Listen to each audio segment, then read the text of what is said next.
I'm Suzanne Murdoch, and you're listening to Powering Productivity. Each episode, I explore the energy that connection, expertise, and flexible working can bring to your business.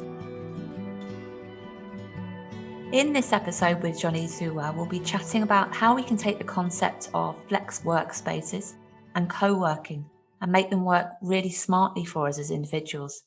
How can we take these workspaces and make the best value of our time, our personalities, lead to more productive, energetic and supported lives? And is this for everybody? Welcome, I'm your host Suzanne Murdoch. Today I'm delighted to be joined by one of the original co-working educators, my friend Jean-Yves Huwart, founder of Coworking Europe Conference, launched way back in 2010 in Brussels, and has since led to Coworking Africa, Coworking India and the Social Workplace Conferences. Jean-Yves also runs socialworkplaces.com, which is a consultancy firm focusing in on the education and benefits of co-working and flexible workplaces, leading edge innovation and new workplace models. So Jean-Yves, welcome. How are you? I'm good. Thank you, Suzanne. Thank you for having me. You're very welcome. Jean-Yves, we met back in 2017 at the Coworking Europe Conference in Dublin. I can remember walking into that room being amazed at how many different faces were in there. I didn't know what to expect, but there was just this atmosphere of excitement. It was fantastic. So that was 3 years ago. How much has changed since then? Yeah, crazy, isn't it? Yeah, definitely. Yeah. No, I can remember hearing there was people from Berlin, Tobias Kremkau, talking about co-working cafes, and how their spaces had changed, as they were obviously one of the founding members of co-working Berlin and Tobias, he has been among the early, not adopters, but makers of the co-working experience, and they brought the co-working experience in Berlin and Germany overall very early. So those are the pioneers of co-working, some of the pioneers in Europe, definitely. Yeah, and then there were people from Bali, and they had Ashley Proctor's Canada. It's just amazing. I just loved it. So yeah, I'm really keen today to discuss the whole concept of the flexible working, co-working model, and how we can work really smartly to make it work for us as individuals. How we can really use these workspaces to make best value of our time, our different personalities, and be more productive and energetic, but I guess supported more than anything, so that we can all go ahead and lead these successful businesses and meet our goals. And really discuss, is co-working or the flex model for everyone? And I know, Jean-Yves, tell me what you think about this, but the co-working model or the definition of co-working along the lines has sometimes been associated with the hippie culture. Mm-hmm. In the beginning, yeah. Yeah. But it's in the last 2 or 3 years, and certainly over the last year with everything that's happened, it's now referred more to as the flex model. And a lot of people would refer to the space elements of it and not so much the people side of it. But I think a lot more people understand what it is now. So they've kind of moved away from the whole hippie, it's only for certain people definition. What's your thought on that? Yeah, totally. So co-working, so you mentioned it, we started in 2010. So in 2010, when we had this idea of having conference and co-working, we Googled co-working and country. So co-working in Spain, co-working in Ireland. I think back in the days, there were no co-working at all in Ireland, for instance. There were just a few in the UK. You had Better House in Berlin. And basically, we were happy when we were founding one co-working space in each European country. So, and we had on stage, the program was made co-working in Spain, co-working in France, co-working in Belgium, co-working in Germany, co-working. I don't think we had anyone from the UK, in Italy, and it was basically that. So, and it was EP because it was also a reflective of the counter-corporate culture. It was a lot of the people started up co-working spaces where people used to work in within corporations, were fed up with the lack of sense, lack of inspiration. They were like, felt like having no sense in what they were doing. So co-working was for them also the expression of something they were looking for. And speaking about myself, I used to be also a business journalist back in the days, and I was, I reached this threshold where you are old enough in the career to get a new position as a manager or sub-manager, something like that. I'd say, yeah, at the end of the day, I don't think that's something I'm keen to do. So I quit, and I felt like someone totally disparate in my home office.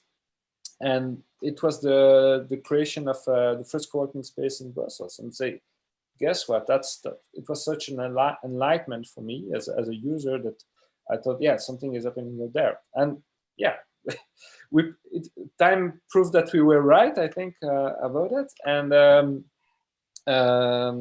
for sure, the co-working, so, EPs, we all say that the Silicon Valley is also the outcome and the third or fourth generation of what has been initiated in the 60s by the EPs. So we could say the same with co-working, definitely. That the Apples and the Googles and everybody, they all say that it has been inspired by this generation of people who are just embracing the counterculture of meaning, enjoy, engage, and create stuff that people actually look for and desire without necessarily knowing they desire it.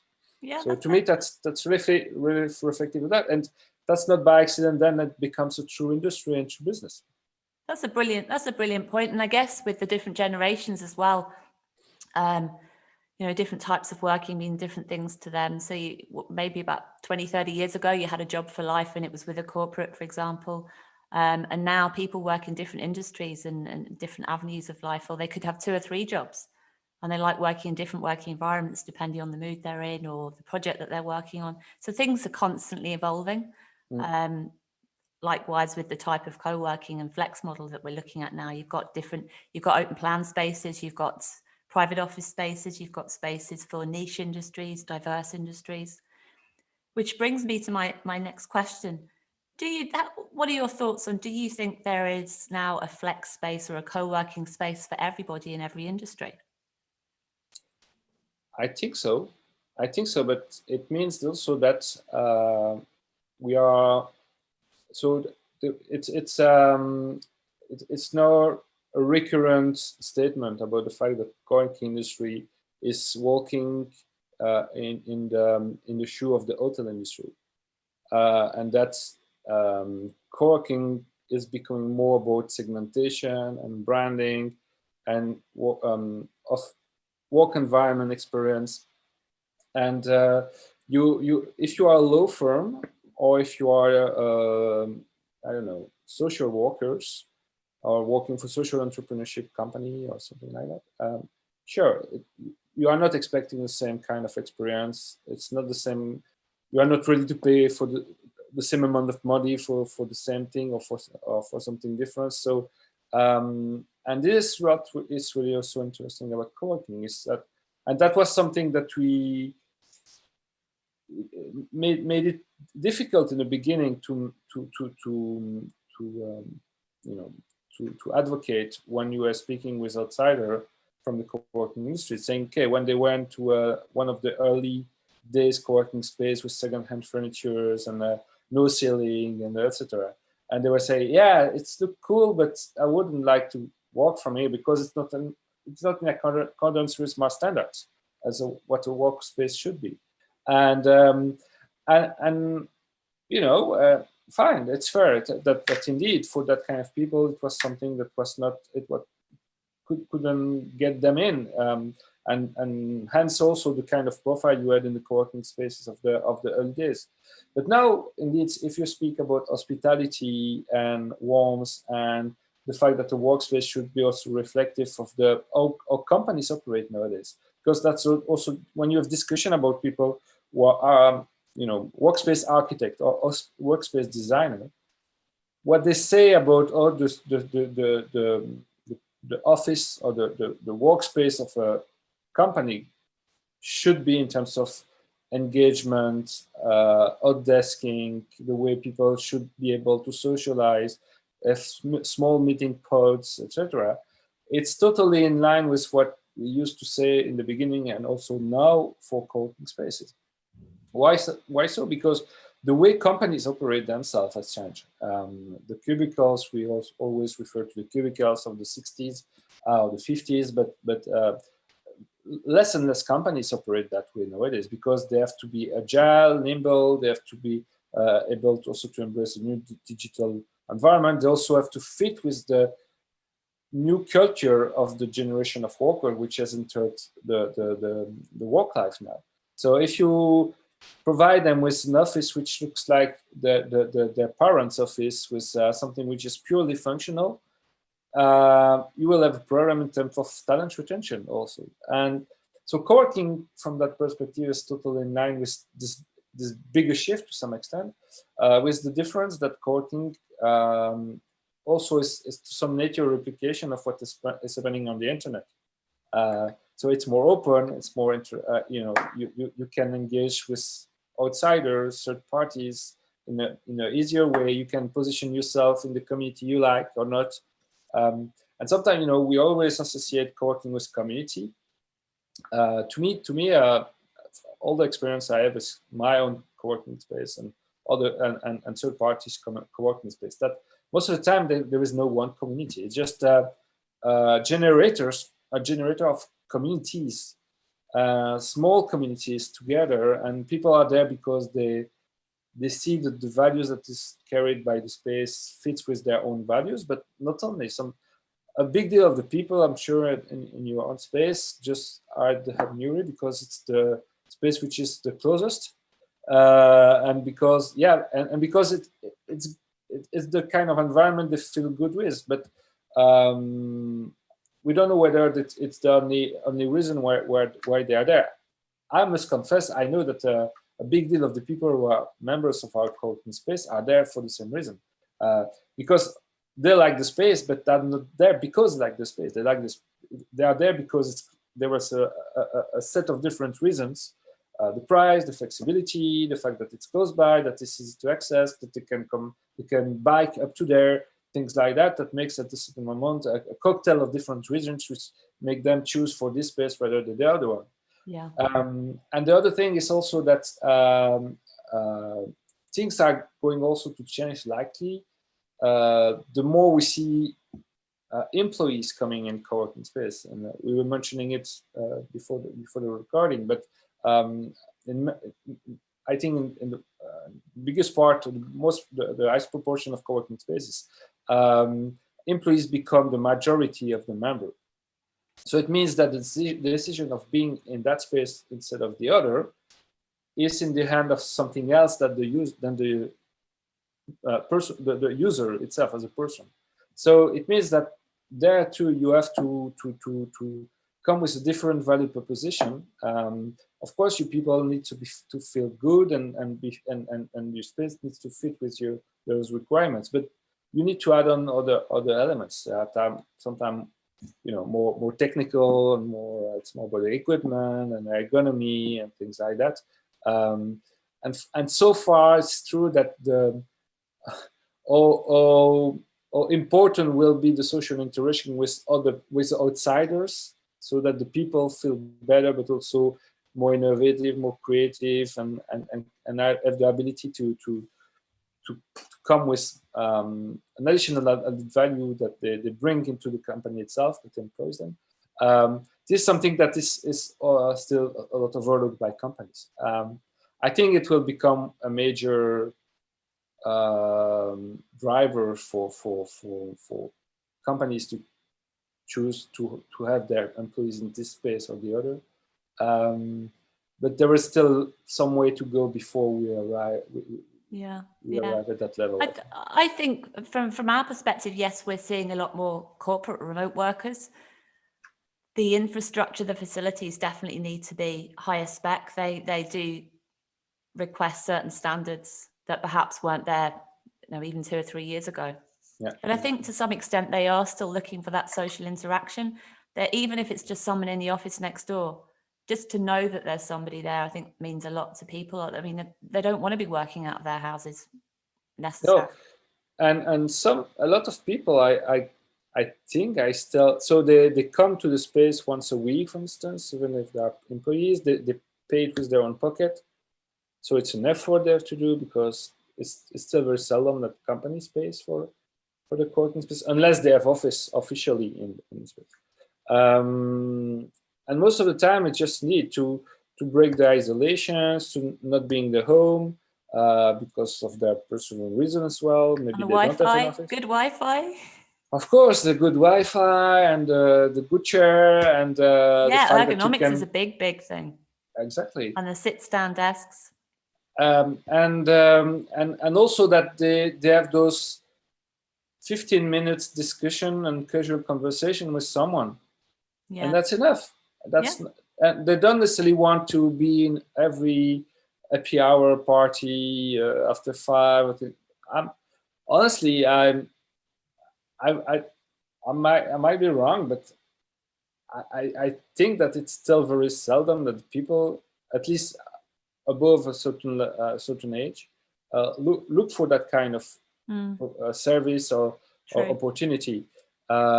Even the event in the evenings, once you have family, once you have other activities, things like that, are you going to stay for the evening even because there is a cool speaker speaking about yoga or whatever? But you touched on a point sure. there, Johnny, the whole family thing. See, a lot of people in our space in the hub would have children. And yes, you want to go home and see your family. But there again, the fact that other people in the same space have children is another discussion point, is another community. You can bounce ideas off of them if you've got any challenges. You can ask other people's opinions for help, etc. I don't know, carpool, school, carpool, share, etc. There's loads and loads of benefits there. Yeah, no, totally. And this is also something new if we compare with the last 10 years. So the average age, it's also reflected in the reports by Desmag, the average age of co-working users is higher than it was. Also because you have more co-working space, there are more professionals, we mentioned, there are more employees, so it's less about freelancers in the 20s necessarily. So it means also that the definition of the social dimension that you get from a co-working space is different. It's most likely I would be maybe in another co-working space than mine if I was 20 years younger, because I would be looking for something else. And and this is a very important element as well, so that you manage to maybe handle with different generation, there are different expectation. So there's some co-working space here in Berlin or in Brussels or Amsterdam, or where the working language is English. So everybody speaks English because it's super international. You go in a space in Antwerp or in Ghent, here it will be in French, because it will be more local. So it creates another kind of interaction and another value proposition in terms also of what is provided by within the space in terms of quality of service, the fact indeed that it's close by, that you have just amenities that are usual ones. But again, it means that the more it will grow, and we know that the co-working flexible workspace co-working, there is this battle between the concepts, but we know that it will become 30% of the total office market provision by 2030, because also there was the economics behind it. There was the way, again, it fits with how companies develop themselves, scale up, scale down. The fact also that in order to fit with the requirements of the new talent you want to recruit. So we had this podcast with Lisboa. So the space is in Lisbon, and the growth comes from international companies opening up branches in Portugal in order to lure foreign talents were not ready to live in Stuttgart or Helsinki. Oh, interesting. So they opened up 3 locations, pretty big ones, and the big deal of their users, not that they marketed this way, that those were the demand they were getting in. And the reality was that we need to be able to have a branch in a nice looking area, because otherwise we won't be able to get those developers or these designers or the data analysts from these and these countries, because they don't want to be in a rural German city or somewhere in the north of Scandinavia, and so those also are drivers, so that your workspace become an important element and tool for talent recruitment. Yeah, but retention. there's another attraction, is that yes, obviously they're growing in the cities big time, the whole international and the Brexit side of things, etc., and trying to recruit talent. But they are also moving to the smaller cities, the towns, the rural areas. So there's the appetite and the demand there for all sorts of workers that live in different types of places. And then you've got, here's another question. So traditionally, people would think that co-working spaces are for extroverts, loud people that like the partying, like you said, on a Friday evening or even on a Monday evening. But I found actually that's not so. We have quite a few introverts, quieter people that will work away, like working in different spaces, find their corner of the office or their private office. And then because there's different environments to communicate and mingle during the day, they gain that confidence. Yeah, the extrovert, introvert, you always, if this goes curve, when you see 15% of the people are super extrovert, and then you have the 70% of the people who are in the average, not extrovert, but not introvert, so just average, and then the super introvert. But it comes back to what we were saying, I'm sure, as I know that a lot of people are just happy with the 15-minute conversation or the lunchtime conversation they have with others. So it's this thing, and again, that's a personal experience, but I see that happening everywhere. So this is this thing that when you work, that you come back home and you think to tell your spouse. You see what I mean? Yeah, because that's what we're missing right now, isn't it? When we're all working of course. from home. Yeah, exactly. Oh, you know what? There's nothing left to talk about. We need colleagues. We need people that tells us about this and this and yeah, we've partly that on social network, but it's not as strong as this conversation we can have. And it's not just because sometimes that's something that I always thought was sometimes oversold by some co-working space. They said, yeah, our community, it was like the community was plenty of people just gathering to develop a project together and, and go together to develop things and spend, a little bit also this WeWork thing that we saw about the parties, and it was about the new was, I think, yeah, some people might like that, but I think it's a minority, and the big chunk of the people is really about those social interaction that are casual, but that can only happen because you have the right setting and the right environment that you created in your space, and the right cultural code. Because there's also a lot of refer a lot to what's the difference between co-working space, traditional business centers, and that. You go in some traditional office center, and you barely say hello to the people you meet. You go in the co-working space where the mood is there, and then you bring it with the little vibe, the smile of the host. Just putting a name that is enjoyable, things like that, and people start to engage with one another. Yeah. So Johnny, it's so strong. It's so strong. No, I completely agree. So, what would your top tips be to someone who is looking for a flex space or a co-working space to work from?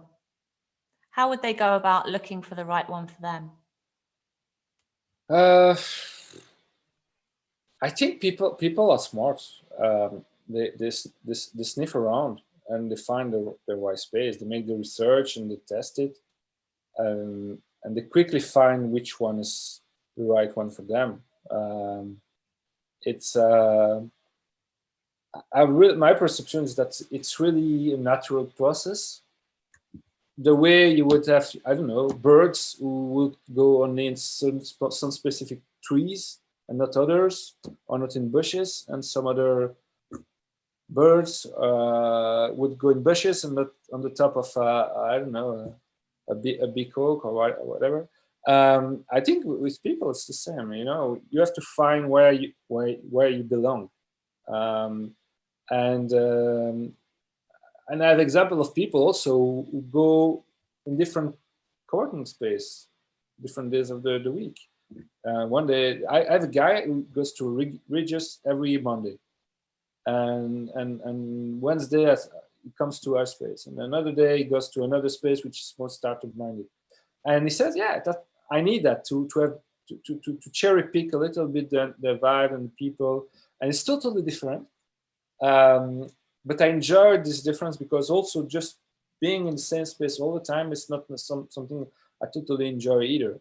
And so I like those analogy with gardening and ecosystems because I think it's really similar, and the social vibe that you find is so, and this social identity that you have in different spaces is something that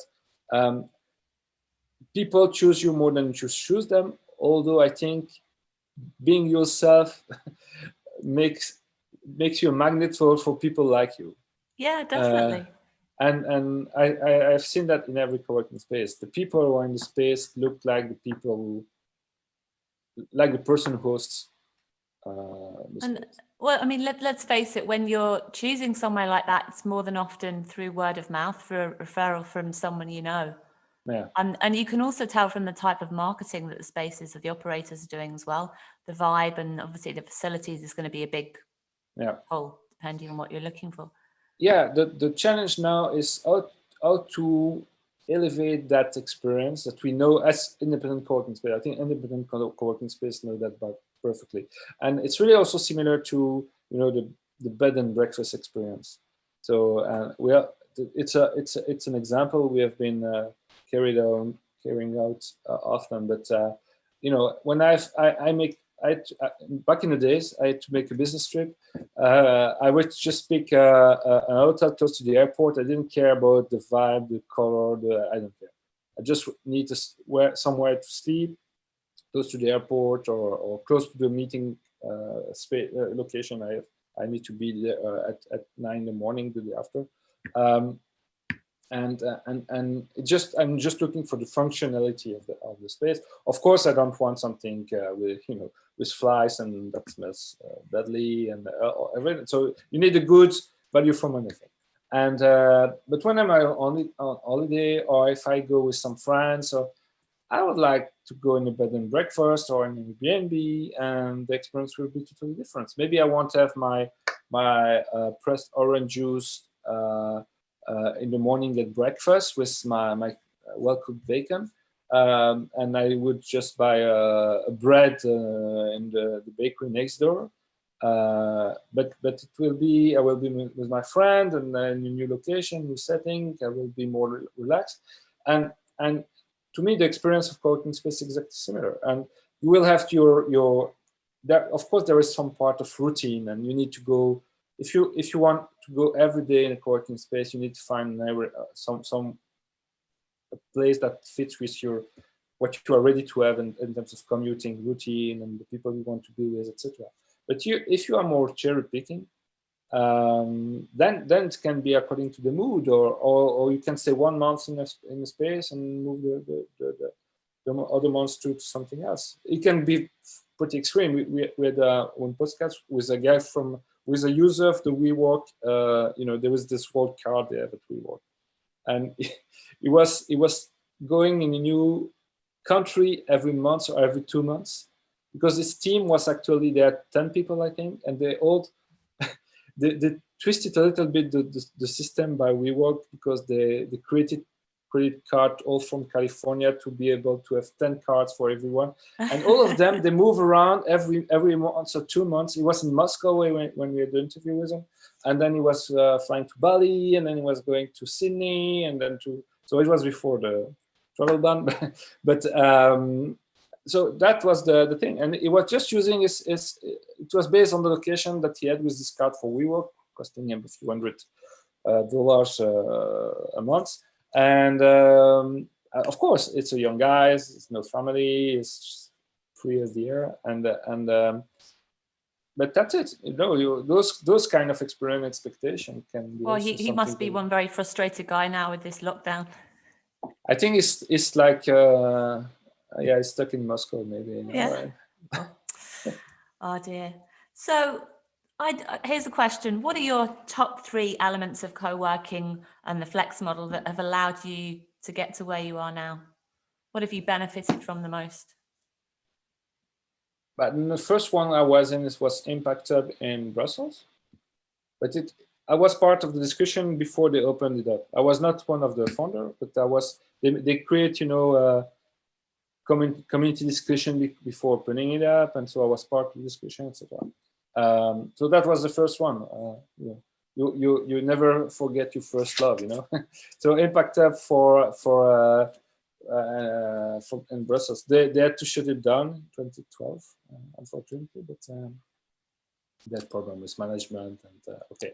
But yeah, sure, it was a great experience, and then pretty rapidly I started up with my own space, so I'm not totally neutral about it, but I enjoy being in some. It's true, sometimes I like the startup minded kind of co-working space where it's buzzing with all those entrepreneurs, but not all the time, because sometimes it's let's say it's hard work. Yeah, but sometimes so it's sometimes over pretending, and you always have to be in that energy, and yeah,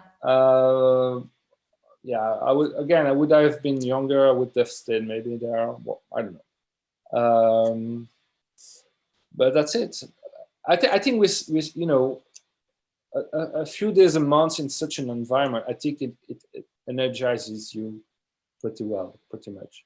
Well, I think that summarizes the whole feeling of the conferences that you put together, is that feeling of excitement and the energy in the room, and actually making real, proper, meaningful connections, not just a click on a Facebook page. It's they really mean something.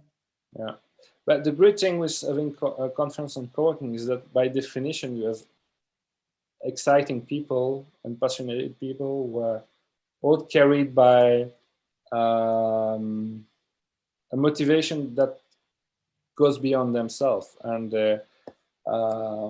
even sometimes it's because they want to create a co-working chain that is a world footprint. But it fits with also a deep change in our working habits and a working model. So what will be amazing to watch now, to be part in, is this total redesign of the workspace experience that we are going to see now, with the forced remote working that all people experience. And at the end of the day, although a lot of people were claiming that there was no problem working from home and be as productive, you had this psychological barrier that made it hard to acknowledge it from a big deal of people.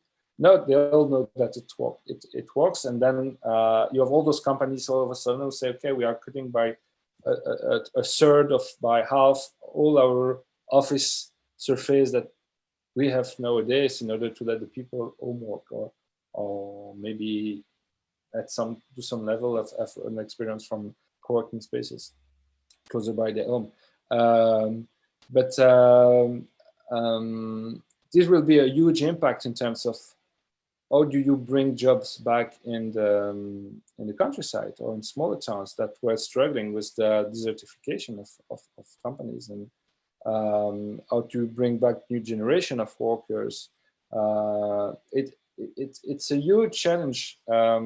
Also regarding the carbon footprint and ecology and people, all of a sudden we figured out that, okay, living in super big metros in 20 square meter apartment, it's not that great at the end of the day, even if you work for Google. And so there is also a rethinking of those models and how valid they are not, and do we really want that? And it will be very powerful. So, and I'm sure co-working space will play a major role in that. Nowadays, the challenge is more that there are too few. There are too few, and some of them will disappear and will be washed by the pandemic. But do you think, Johnny, that now the benefits of co-working are more known? That the operators that are going to set up spaces are going to take on the fundamentals like the whole sustainability, and there's more of an education piece around that and the global connections that co-working members can have. So the whole future of work, like you said, is turned on its head, but the operators are far more aware, so they can build those infrastructures around that. I think some are aware, but there is still so for the moment it's the work of from the WFH, this acronym that we see surfacing everywhere: work from home versus office. And there is this link that we need to put in between those two concepts that is related to co-working. And I think due to the lack of offering in those areas so far, there was still a hard time for the employers to figure it out that it can play a role in the overall workspace policy. And I think it would change. But for the moment, there is still this gap to be filled in, but I'm sure it will come.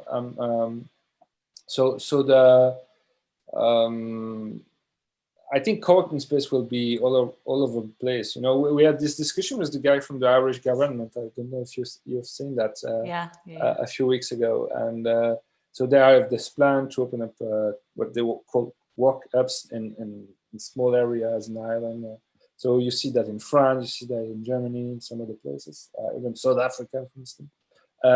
So a lot of people are aware of what is needed. What lacks is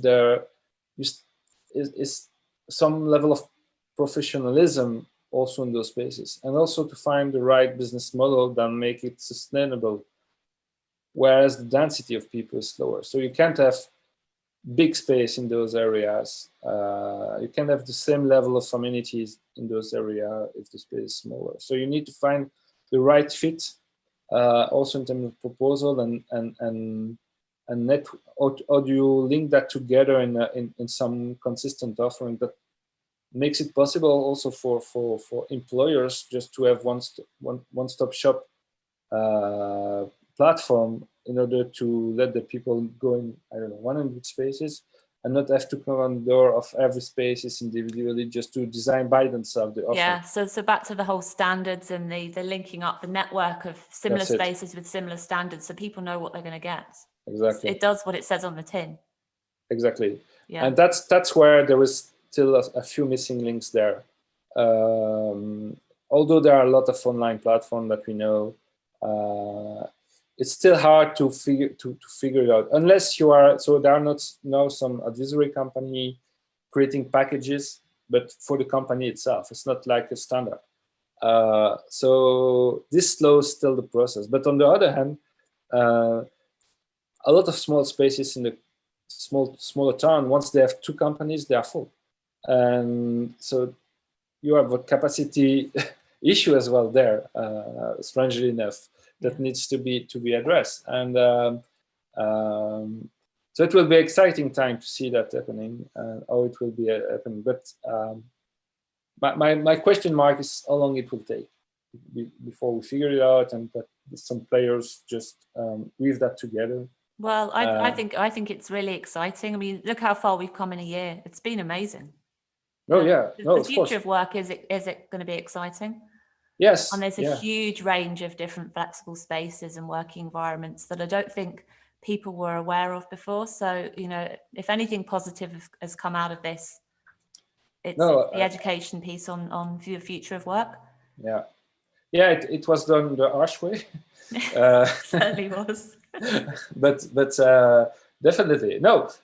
And yeah, the future for co-working is the brightest you can imagine. And to me, it also has to be associated with all those new models for smart mobility, and we spoke about carpooling, things like that. Those are so the boom of electric bikes, for instance.